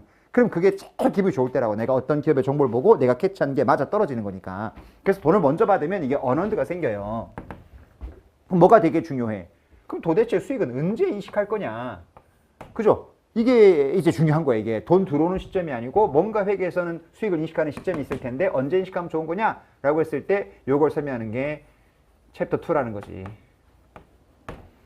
이 레버뉴를 언제 인식할 거냐? 그건 좀 이따 가서 보고. 비용은 언제 인식하는 거냐라는 거예요. 우리 회계에서. 자, 비용은 언제 인식하냐 누가 물어본다면 챕터 2에서 수익 인식은 배울 거예요. 근데 비용 인식은 여기서 배울 거예요. 오늘 마지막 테마. 비용은 요 수익 인식할 때 같은 기간에 같이 인식해야 된다는 게 비용 인식의 방법. 이걸 뭐라고 하냐? 이걸 매칭 프린시플이라고 그래요. 거기 보시면 익스펜스 인식하는 원칙에 매칭 프린시플 나오죠? 요건 알고 계셔야 되니까. 수익과 비용을 대응을 시켜야 된다는 소리예요. 회계에서는. 근데 이것도 한번 써놓고 갈까? 내가 이때 비용을 인식해야 되는데 회사가 돈을 먼저 줬어. 그럼 이게 뭐가 되게? 이게 뭘까? 여러분 요때 내가 지금 비용 잡아야 되는데 돈을 먼저 냈어. 돈을 먼저 냈다? 우리나라 말로 돈을 먼저 냈대? 선급이지 선급. 이 프리페이드 이게. 프리페이드. 요때로 가볼까? 돈이 요때 나가. 이건 캐시가 먼저 나간 거고 비용은 인식했지만 돈이 나중에 나간대. 그게 미지급이죠. 미지급. 이게 미지급이야. 미지급. 어카운트 페이어블일 수도 있고 또는 뭐 비용 같으면은 우리 미지급이니까 어크루드 라이빌리티가 될 수도 있고 어크루드 디스펜스. 그러니까 결국은 여러분들 프리페이드, 어크루드, AR/AP, 언언드 이런 거 왜 뜨는 거야? 캐시 베이시스하고 우리 회계에서 수익 비용 잡는 시점이 다르기 때문에 생기는 거야 이게. 이게 같으면 절대 안 나온다고. 이런 말도 나중에 우리 어드밴스 배울 때 어크루드 베이시스를 캐시 베이스로 바꿀 때 막 이런 것들이 있으면 더하고 빼고 막 더하고 빼고 하거든. 나중에 하자. 어쨌든 매칭이라는 개념이 있다는 거. 그럼 매칭은 언제 하는 거냐? 밑에 세 가지가 있을 거야. 그 세 가지만 설명할게요. 자, 우리가 비용을 인식하는 방법이 매칭인데, 자, 매칭을 시키는 방법은 세 가지가 있대요. 첫 번째가 뭐냐? 자, 원인과 결과를 직접 쫓아가는 방법이 있대. Cause and Effect Relationship. 그 다음 두 번째 방법이 Systematic하고 Rational하게 Allocate 하는 방법이 있대. 잘 모르겠죠, 무슨 말인지. 그 다음 세 번째가 즉시 인식하는 방법 세 가지가 있답니다. 자, 설명 한번 해볼게요. 여기 한번 봐봐요. 요때 돈을 주고 캐시 페이먼트하고 인벤토리를 100짜리 사왔어요. 요때 그 재고를 팔았어요. 딜리버리 150에 팔았습니다. 크레딧으로 팔았어. 크레딧 외상으로. 그리고 요 다음 연도에 캐시가 컬렉션이 됐어요. 150이 들어왔어. 돈이. 근데 여기가 X1년도, 여기가 X2년도야. 지금 거래는 아주 간단하죠? 돈 100 주고 물건 사와서 150에 팔아가지고 돈을 요때 받았다는 소리야. 우리 현금 기준으로 한번 생각해 볼게. 여기 revenue, expense 있는데 가요. 캐시 베이시스로 수익과 비용을 잡는다 가정해 볼게. 그럼 캐시 베이시스는 여러분들 revenue가 언제 시되는 거죠? 돈 들어올 때. expense는 돈 나갈 때. 그럼 요때는 돈 나갔잖아. 들어온 건 없지. 그럼 요때 뭐다? expense가 100인 거야. 근데 돈 들어온 건 없죠. 그럼 revenue는 없는 거야. 그 다음 요때 물건은 넘겼지만 수익도 없고 비용도 없는 거지. 돈 들어오고 나간 거 없으니까 빵빵이야. 그 다음에 요때는 돈이 얼마 들어왔어요? 150 들어오고 요때는 돈 나간 거 없으니까 150만 수익이 잡혀. 자, 이게 지금 하나의 거래인데 캐시 베이시스의 가장 큰 문제점이야. 돈 들어올 때 수익, 돈 나갈 때 비용 이렇게 해버리면 요게 하나의 거래죠. 그런데 수익과 비용이 동떨어져. 극단적으로 첫 해 연도는 뭐다? 비용만 100이야. 둘째 연도는 수익만 150이고. 그럼 여러분들 이 회사의 수익성 분석을 못하겠죠. 이게 100짜리 150 한 건데 첫 해 연도는 비용이 100입니다. 그 다음 두 번째 연도는 수익이 150 났습니다. 이래버리면 그 회사 실적을 정보 이용자 예측을 할 수가 없는 거야. 이게 캐시 베이스의 가장 큰 문제점. 발생주의가요. 나중에 배우는데 우리 다음 시간에 바로 여러분들 챕터 2 배울 텐데 우리가 수익을 인식하는 시점 가장 중요한 시점이 나의 performance obligation이 satisfied 된 시점이라고 배워요. 다시 뭐라고? 쓰지 말고 들어봐요. performance obligation 이게 무슨 말이죠? 수행 의무가 satisfaction 이행됐을 때 내가 해야 될 수행 의무가 이행됐을 때 이런 말을 이제 써야 돼. 어디 가서 회계 배울 때 야 우리 회계에서 발생주의는 수익 언제 인식하니? 그냥 적절할 때 이렇게 하는 게 아니고 수행 의무가 이행됐을 때. 그럼 동상 수행 의무가 이행된다는 것은 물건 만들어서 이 사람한테 넘겨주는 순간 보통 수행 의무는 이행이 되는 거죠. 그래서 보통 넘길 때 인보이스 끊으면 수익 잡는 거예요. 그럼 요 시점에서 언제 수익 잡아야 돼? 이때 잡는 거예요. 이때 잡는 거니까 비용도 언제 인식하라는 거야? 요때 잡으라는 거야. 자, 이렇게 하려면 회계가 어떻게 될 거냐 봐봐요. 요때 재고 100 사왔을 때, 자, 또 재무제표를 그려볼게. 여러분들 좋아하는 분기를 끊어줘볼까? 100 주고 사올 때 현금 100 나가면서 여러분들 비용 처리해요. 에셋 잡아요. 인벤토리 100 잡죠. 재고 사오면. 갑자기 북키핑하니 헷갈려 하는데 돈 100 나가면서 재고 100 잡았어요. 자, 자산을 잡은 이유가 뭘까? 자산의 정의가 만족됐으니까. 자꾸 이렇게 얘기해보라고. 자산 정의에서 가장 중요한 게 뭐였지? 미래에 나한테 future benefit이 창출되는 거야. 뭔가 앞뒤가 딱 맞아야 돼. 돈이 나갔는데 미래에 나한테 수익이 창출된다는 거야. 그러면 얘는 절대 비용 못 잡아. 에셋 잡아야지. 그랬다가 나중에 얘가 뭐다 팔려나갈 때 이때 수익이 창출됐잖아. 그럼 그때 가서 얘는 비용 처리하는 거야. 매칭시키면서. 그러니까 자산이라고 하는 게 봐봐요. 정의가 future benefit이래. 회계에서 여러분들 자산이 나가죠. 캐시가 나가. 캐시가 나가면 여기 올 수 있는 계정은 회계 신이 와도 두 가지밖에 없어. expense 아니면 asset이야. 자, 캐시가 나갔어. 이게 첫 번째 지금 거래인데 돈이 나갔다. 그럼 잡힐 수 있는 데뷔 쪽 계정은 expense 아니면 asset이라고. 이걸 판단하는 기준을 지금 배운 거야. 만약에 지금 뭔가 수익이 창출되는 것 때문에 내가 돈을 썼대. 그러면 수익이 지금 창출되니까 거기 대응되는 비용도 그때 잡아야 되겠죠. 수익 비용 대응. 이해돼요? 그럼 expense로 잡아야 되는 거야. 근데 내가 돈을 썼어. 근데 지금 수익 창출되지 않고 미래 수익이 창출된대. 그럼 무슨 정의가 만족돼? 에셋 정의가 만족되는 거지. 잡았다가 수익 창출될 때 그 에셋 되면서 그때 가서 비용 처리해야 돼. 왜? 그래야 매칭이 되는 거니까. 느낌이 되죠? 그러니까 매칭시키는 말과 자산 정의가 딱 앞뒤가 뭐다? 동전의 양면 같은 거야. 돈을 썼어? 지금 수익 창출돼? 지금 비용이야. 돈 썼어? 미래 수익 창출돼? 에셋 잡아. 근데 뭔지 잘 모르겠어? 불확실해? 그럼 비용이야. 됐죠? 불안하면 비용이야. 왜? 풀어버리니까. 모든 지출을 지금 수익 창출될 건지 나중에 창출된 건지 다 알 수는 없을 거 아니에요. 그러니까 뭐다? 불확실하면 비용이고.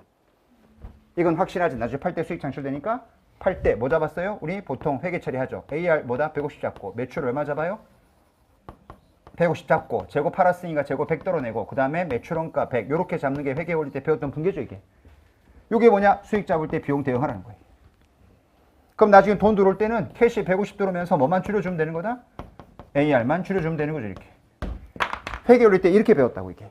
이렇게 배웠던 기본 베이스에는 바로 뭐가 들어간 거죠? 매칭 컨셉이 들어간 거야. 돈 썼다고 비용이 아니고 지금 뭐다? 미래 퓨처 베네핏 되니까 에셋 잡았다가 수익 베네핏 창출될 때 그때 가서 비용 처리하라는 거지, 이게. 자, 이 매칭은요. 수익과 비용이 정확하게 원인과 결과가 대응이 딱 되죠. 이렇게 대응시키는 것을 1번 뭐라고 하는 거야? Cause and Effect Relationship이라고 하는 거야. 원인과 결과를 직접 다 쫓아갈 수 있는 매칭.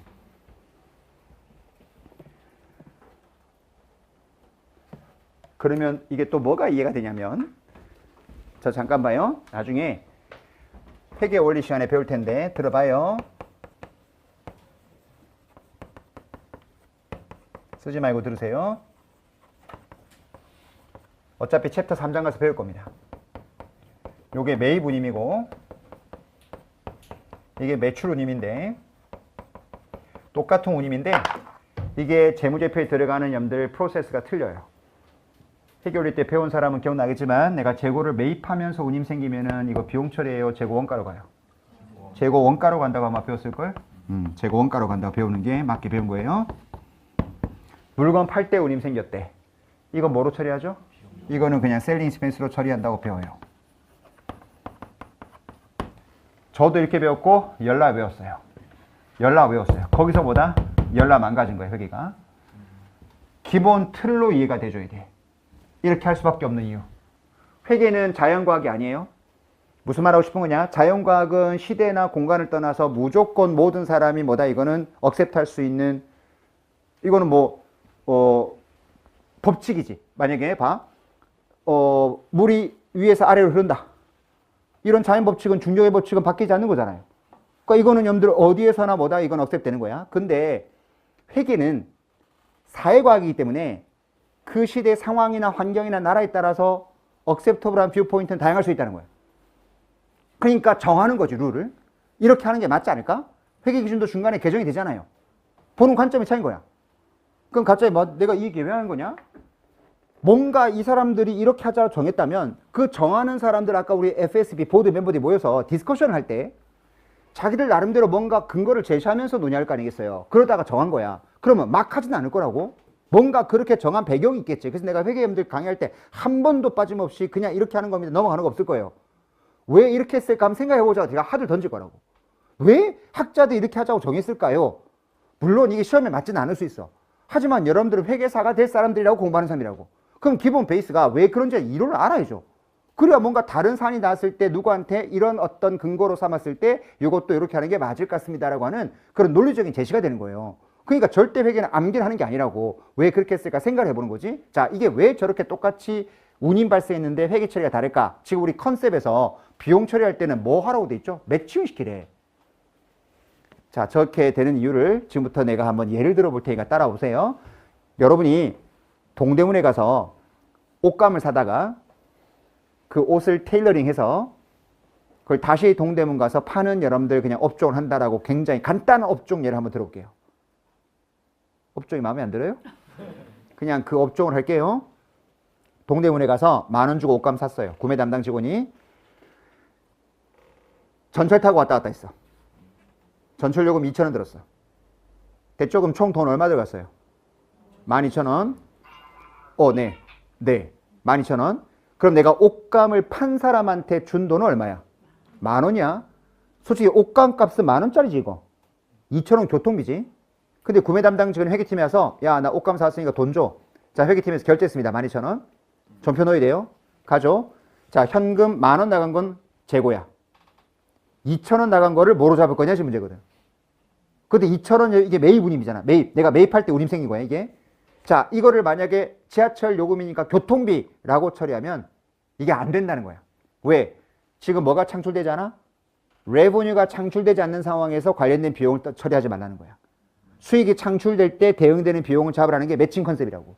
그럼 수익이 없는 상태에서 비용이 떡 들어가. 안 된다는 거지. 그럼 비용으로 못 잡겠네? 뭐로 잡아야 돼? 그래? 일단 재고 네가 부담해. 재고 네가 끌고 가 2,000원을.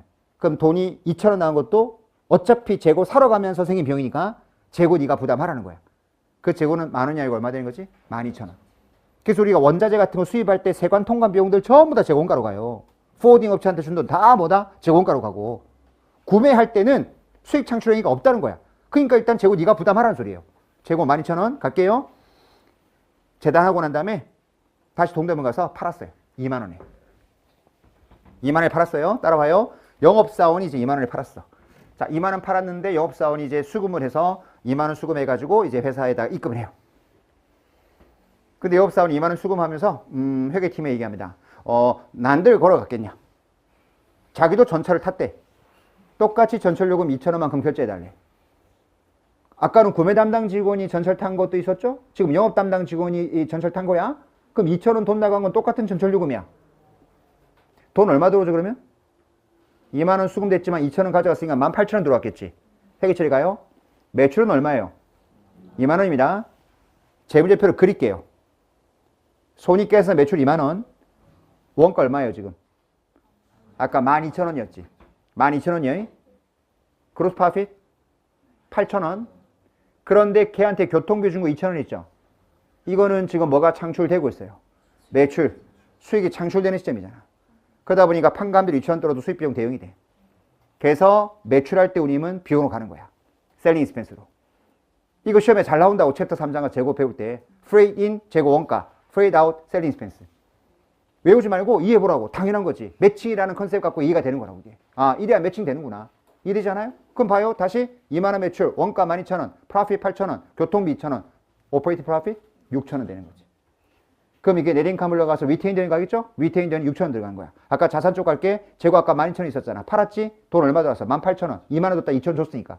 그럼 캐시 18,000원이야. 그럼 재고 12,000원 빠지고 캐시 18,000원 들어왔으니까 자산 얼마 증가했어요? 이 정도는 들어와야지. 자산 얼마 증가했어? 6,000원. 리테인드 얼마 들었어? 6,000원. 밸런스가 딱 맞죠? 그럼 나 맞게 생각한 거야 이게. 이게 대차 평균 원리. 그러니까 항상 파이낸셜 그려봐도 양쪽이 맞으면 나 맞게 생각하고 있는 거거든. 검증도 되는 거야 회계가. 그게 매칭시키는 거지. 그래서 매칭에 지금 내가 원인과 결과를 정확하게 대응한 거죠. 그죠? 그래서 여러분들 cause and effect 관계에서 첫 번째 나오는 게 freight out이라 적혀 있는 거예요. 이유가 있죠? freight out. 요게 selling expense 떠는 이유가 뭐냐라고 한다면 그게 바로 매칭 때문에 그렇게 하는 거다라는 거예요. 정확하게 원인 결과를 쫓아갈 수 있는 거죠. 2번. 그럼 요거 한번 얘기해 볼까요, 여러분? 자, 좀 봐요. 설비 장치를 샀어. 기계 장치를. 시계 보지 말고. 저도 보내주겠죠, 집에. 응? 나도 집에 갈 거야. 시계 보지 말고. 언젠간 가겠지. 자, 10,000원 주고 샀어요. 10,000원 주고 사면 우리 감가상각 하죠.